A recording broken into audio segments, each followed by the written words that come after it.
Кыргызстаныбыздагы социалдык жана саясий кырдаал мамлекеттик кызматкерлерди да, жөнөкөй катардагы карапайым калың элибизди да чындап келгенде бирдей эле түйшүккө салып турат.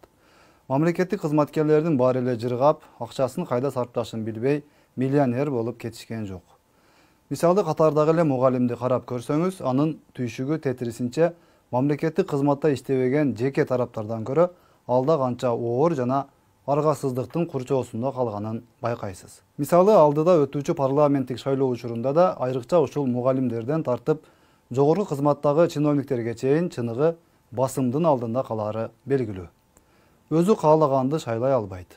Милдеттүү эмес го, бирок өз каалоосу менен мажбур түрдө бийлик тарап көрсөткөн партияга кызмат кылууга добушун берүүдөн башка айласы жок.